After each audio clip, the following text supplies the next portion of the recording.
Saya laku jualan kosmetik ini karena saya memasang susu. Susu? Kaget Lisna. Susu apa? Kasih tahu dong saya. Pesugihan susu pemikat sukma. Saya mau dong kalau kayak begituan. Tapi ada syarat loh. Pria dan wanita yang melihat pancaran aura dari Lisna pun, dari wajahnya itu sampai istilahnya kagum. Cantik banget ini anak tuh. Terkagum. Perempuan aja itu terkagum, apalagi laki-laki. Istrinya Ari itu malam tiba-tiba berteriak sakit.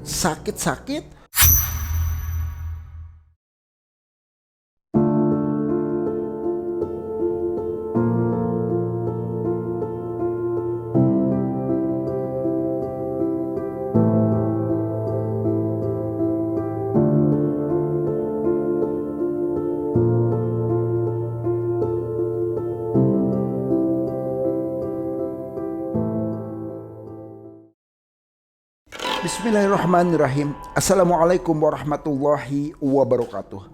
Sobat mengulas malam dimanapun berada, baik yang ada di alam nyata maupun di alam gaib, semoga kita semua selalu ada dalam lindungan Allah Subhanahu wa ta'ala. Di kesempatan malam hari ini Abah akan menceritakan satu kisah yang dibagikan oleh salah seorang sobat mengulas malam. Abah dan tim dari mengulas malam ini berada di Indramayu. Salah seorang sobat mengulas malam ini langsung berbagi kisah.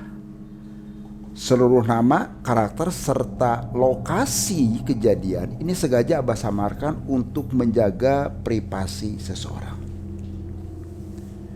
Bila mana dari sobat mengulas malam punya cerita ataupun kisah mistis, silahkan dikirim ke alamat email kami. Insya Allah nanti Abah akan ceritakan.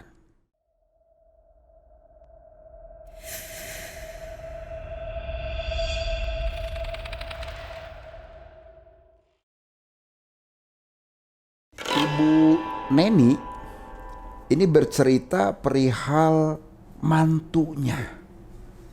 Kisaran tahun 2021. Sebut saja di sini mantunya ini adalah Lisna, di mana Lisna nikah dengan anaknya Ibu Neni, sebut saja di sini si Aldi.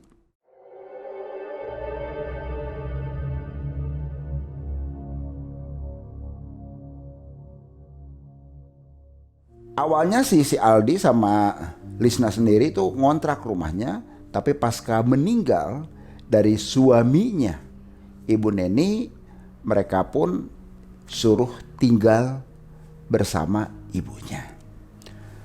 Kebetulan si Aldi ini aktivitas atau kegiatannya sebagai buruh kasar di salah satu pabrik di kawasan Indramayu.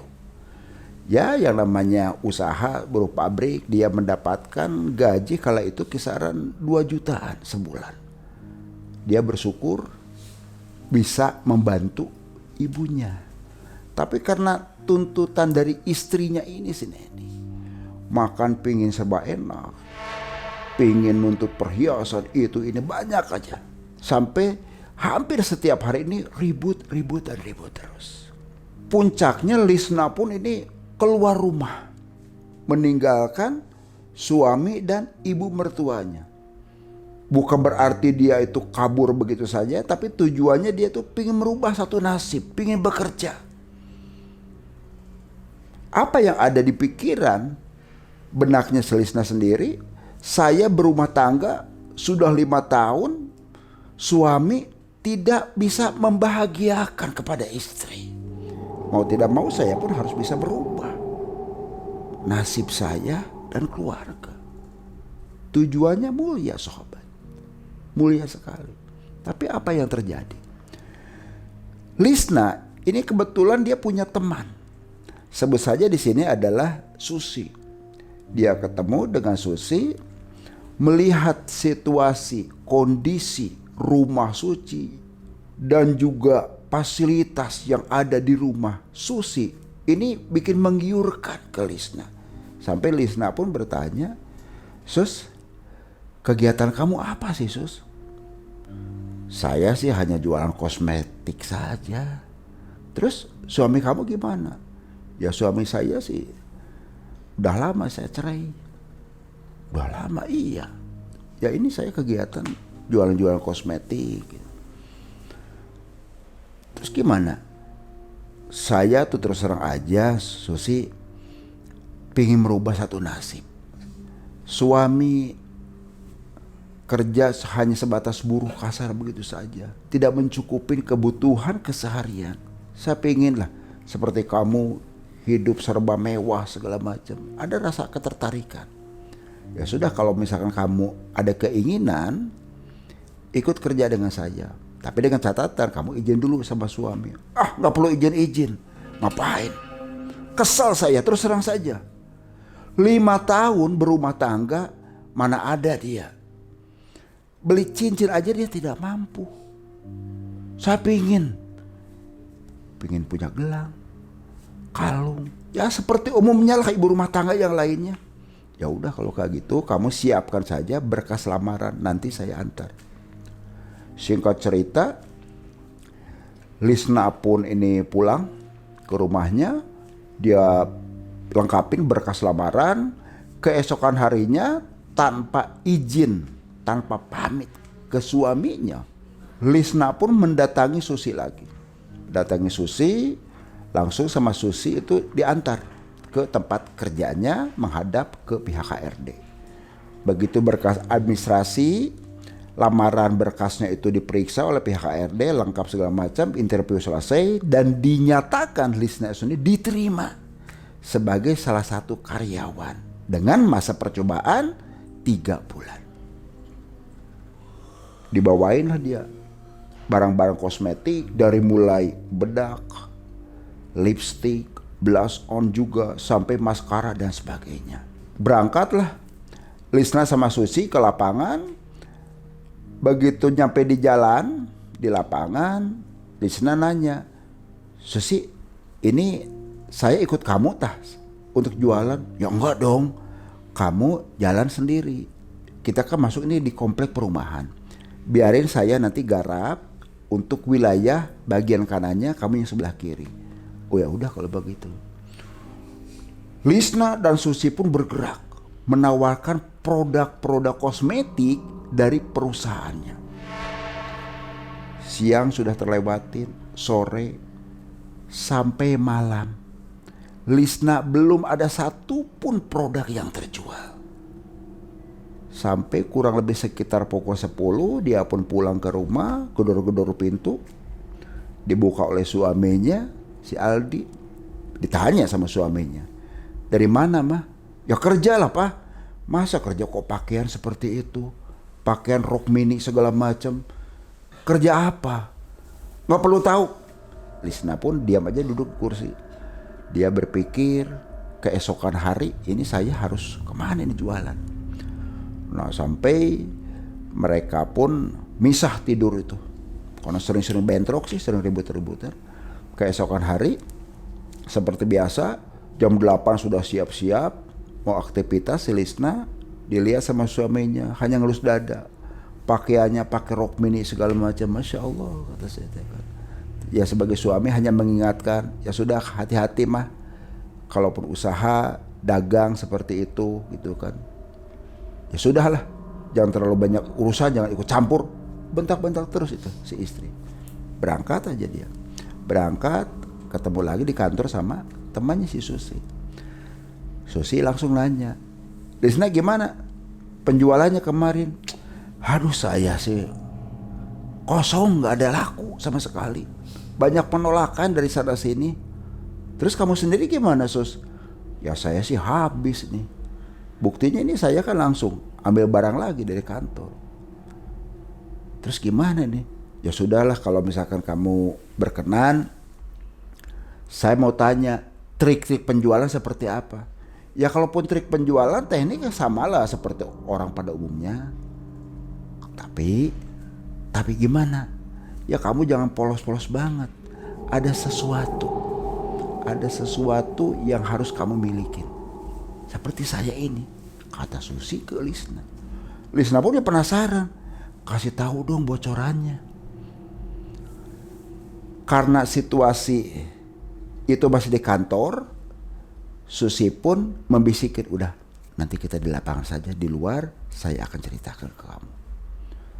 Lama kemudian setelah ada briefing segala macam, pada berangkat ke lapangan, di lapangan itulah di saat lagi jualan, Susi membocorkan kepada Lisna bahwasanya saya laku jualan kosmetik ini karena saya memasang susu. Susu? Kaget Lisna. Susu apa? Kasih tahu dong saya. Pesugihan susu pemikat sukma. Saya mau dong kalau kayak begituan. Tapi ada syarat loh. Syarat yang harus kamu lakukan dan kamu harus penuhi. Tidak semudah itu, tapi hasilnya seperti saya ini. Dan kamu sendiri sudah lihat rumah saya seperti apa. Tanpa pikir panjang, Lisna pun mendesak ke Susi, minta dong kalau begitu alamatnya di mana. Dikasih itu alamat sama Susi ke Lisna. Setelah alamat dipegang, begitu juga nama seseorang sebagai katakanlah juru kunci.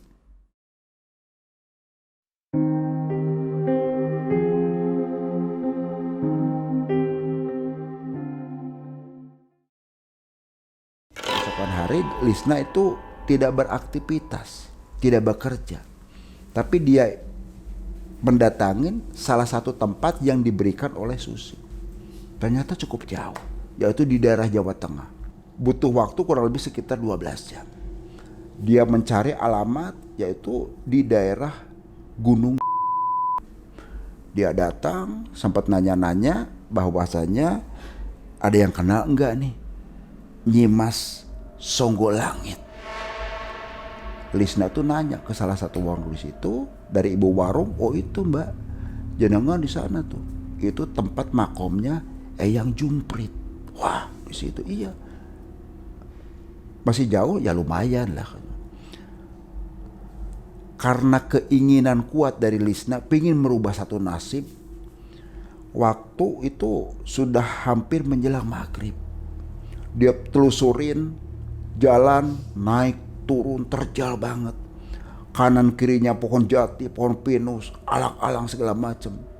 Bunyi-bunyi hewan hutan ini sendiri sudah mulai terdengar di telinga Lisna. Nggak lama kemudian Lisna melihat dari kejauhan ada gubuk. Oh ini kemungkinan rumahnya Nyimas Songgolangit ini. Nyampe ke rumah diketok. Assalamualaikum. Assalamualaikum. 3 kali nggak ada yang jawab, keempat kali baru ada yang jawab. Waalaikumsalam. Dibuka pintu, ternyata di situ sosok perempuan yang sudah sepuh, tapi masih terlihat aurat cantiknya. Dipersilahkan aja masuk. Si Lisna duduk di depan si pemilik rumah. Mohon maaf ibu, apakah benar ini rumahnya Nyimas Songgolangit? Betul saya sendiri. Ada apa gerangan dan dari mana? Siapa kamu sendiri? Lisna pun memperkenalkan diri bahwa saya Lisna. Dia tinggal di salah satu daerah di Jawa Barat. Menyampaikan maksud dan tujuannya. Dia pingin merubah satu nasib dalam kehidupan rumah tangganya. Oh ya sudah.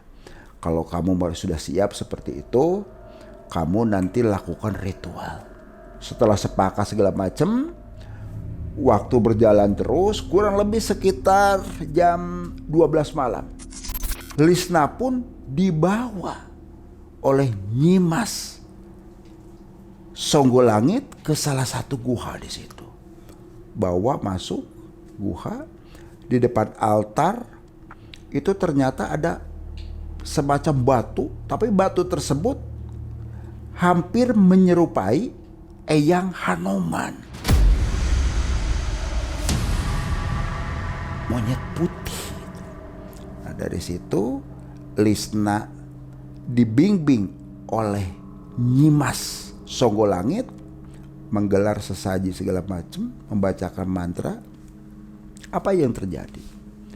Di luar pikiran dan juga di luar dugaannya Lisna, terlihat oleh Lisna ada satu sosok makhluk besar. Ternyata monyet Hanoman. Ekornya pun panjang banget. Gak lama kemudian Nyimas sebagai juru kunci itu berdialog.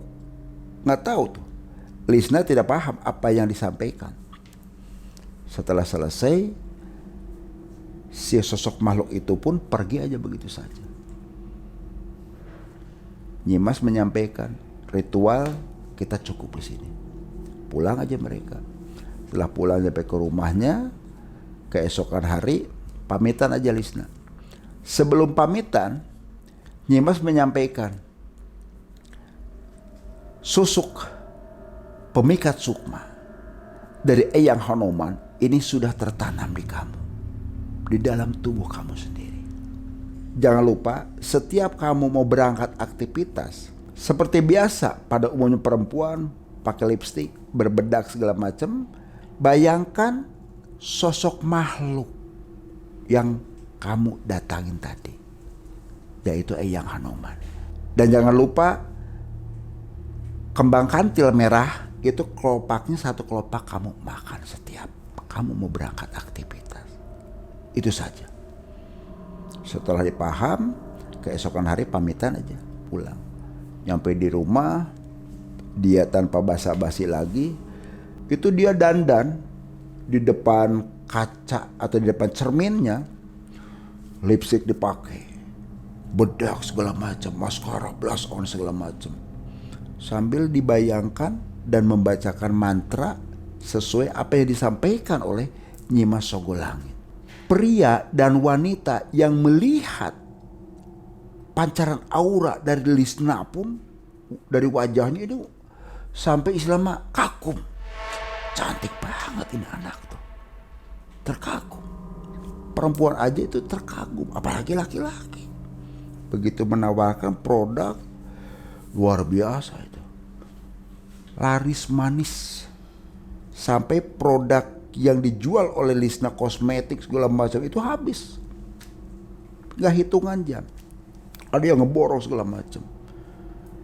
Nyampe ke kantor, setor segala macam, bawa barang lagi.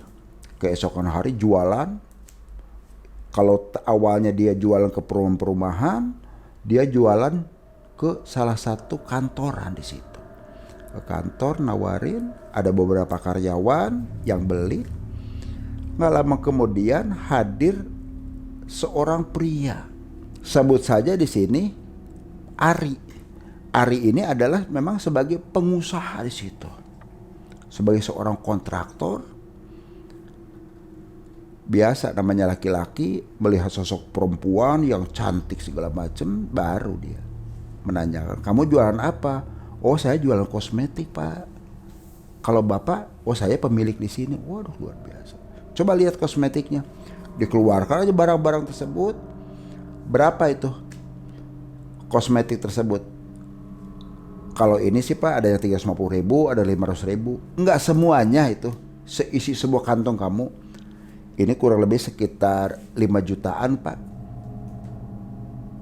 Saya ambil semua. Waduh, ini banyak banget Pak. Gak apa-apa, nanti saya akan kasih buat karyawan di sini, dan juga nanti saya buat istri saya juga. Oh iya Pak, kasih Pak. Dikeluarkan barang. Si Ari, si bos itu pun langsung ngambil uang di amplop yang coklat, diserahkan ke Lisna. Nih uang. Kaget tentunya Lisna, karena tebal banget isi amplop. Penasaran, begitu dibuka bukan 5 juta, tapi uang itu adalah 15 juta. Lisna pun kaget, langsung menyampaikan, "Pak, ini banyak banget uangnya." "Udah, itu buat kamu." Terus saja, saya sendiri kagum melihat kamu sendiri, udah wajah cantik kok mau-maunya jualan seperti ini. Terus aja kagum saya. Kalau misalkan kamu ada waktu, bisa nanti Bapak ajak makan, mau enggak? Dengan senyum Lisna sendiri, dan dalam pikirannya Lisna mulai ada pikiran niat jahat. Wah, kena ini sama susuk pemikat sukma dari Nyimas Songgolangit. Gua kerjain. Itu sudah mulai ada pemikiran jahat si Lisna.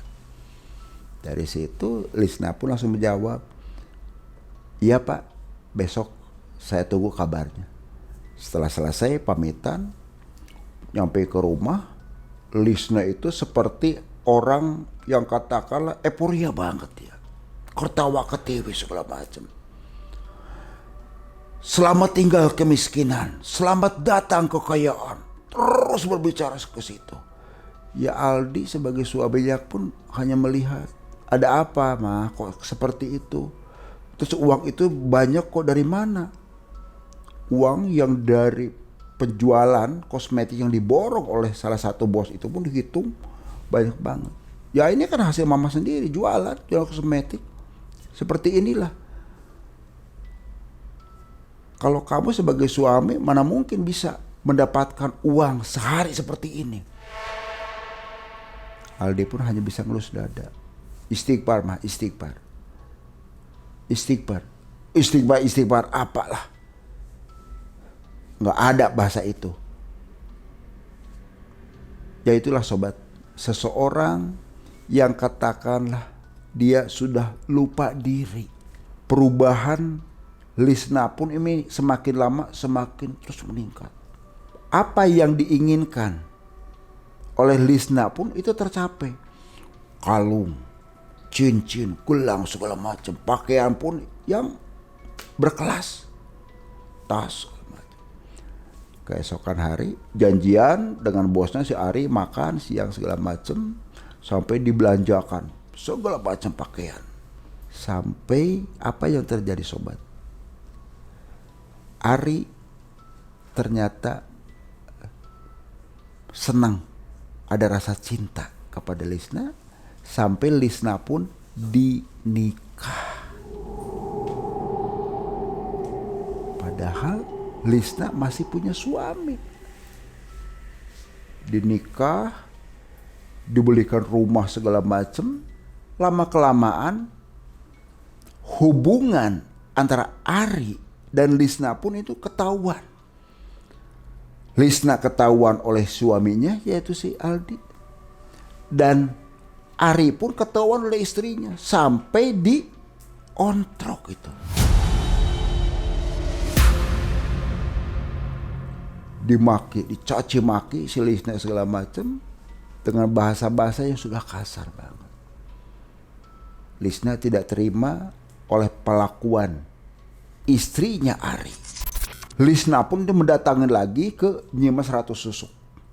Mendatangi, menyampaikan apa yang menjadi keinginannya. Singkat cerita, ternyata apa sobat?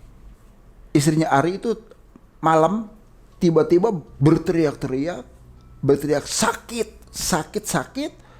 Perutnya ini pun langsung menggelembung. Ya sebagai seorang suami ya terkaget ya. Istrinya Ari pun ini di saat mau dibawa ke rumah sakit sudah tidak tertolong dan meninggal dunia. Tapi karena sudah kerasukan, terliput hawa nafsu angkara murka dalam hati dan pikirannya Lisna, hal tersebut pun itu diabaikan begitu saja oleh Lisna. Puncaknya apa yang terjadi sobat? Di saat Lisna sedang berjalan dengan Ari, membawa kendaraan mobil, entah dari mana awalnya, mobil yang ditumpangin Lisna ini tiba-tiba remnya itu blong begitu saja sampai menghantam ke salah satu pohon yang besar di pinggir jalan. Beruntung mereka sih tidak meninggal. Dibantu oleh warga di situ, dibawa ke salah satu rumah sakit.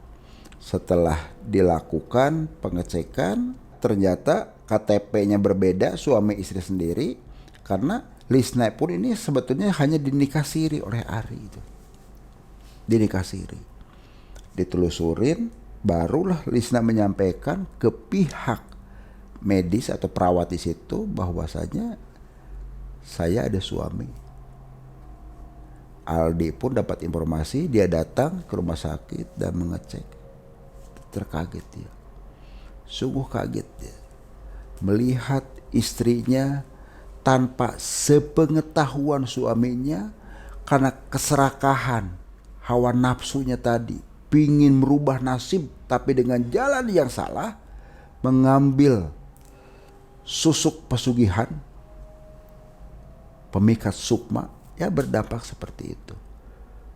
Melihat seperti itu, Aldi sebagai seorang suami, memang dia orangnya sabar banget. Sampai Lisna pun dimaafkan hal-hal tersebut. Dan apa yang terjadi sobat? 1 minggu, 2 minggu ada di rumah sakit, Ari selingkuhannya Lisna pun ini nyawanya sudah tidak tertolong lagi. Tapi Lisna lama-kelamaan mulai ada perubahan menuju kepada kesembuhan dan dibawalah pulang ke rumah. Dibawa pulang ke rumah, terus sama suami diingatin sama Aldi apa yang dilakukan oleh istrinya Lisna itu adalah hal yang betul-betul sudah melanggar satu aturan. Kalau poligami disahkan oleh agama, tapi kalaupun poliandri ini tidak ada dan tidak bisa, zina selamanya, dan inilah akibatnya. Lisna dengan penuh rasa penyesalan dan menangis kepada suaminya. Mohon maaf mas, saya apa yang telah saya lakukan ini saya baru bisa menyadarin. Ternyata harta yang bergelimang yang telah saya dapatkan tidak saya bisa nikmatin secara utuh. Dimaafin oleh seorang suami. Dan apa yang terjadi sobat? Ternyata mertuanya yang menceritakan, yaitu Ibu Neni, mantunya Lisna sampai sekarang ini kakinya pun lumpuh layu. Badan yang tadinya seger, muka cantik, ini pun sudah mulai kurus kering dan berkeriput. Karena kenapa? Ternyata ritual susuk pemikat sukma ini sebetulnya setiap bulan purnama dia harus lakukan. Karena keserakahan dan lupa diri sampai terjadi seperti yang dialami oleh Lisna. Itulah sobat, apa yang diceritakan langsung oleh Ibu Neni ke Abah. Kita ambil satu intisarinya. Jangan pernah serakah dalam satu kehidupan sendiri. Syukurin apa yang telah Allah berikan terhadap kita sendiri. Jangan sampai langkah kita sendiri salah dalam menjalankan satu kehidupan.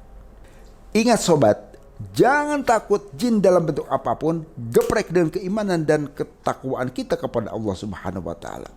Ingat sobat, kamu tidak sendirian. Wassalamualaikum warahmatullahi wabarakatuh.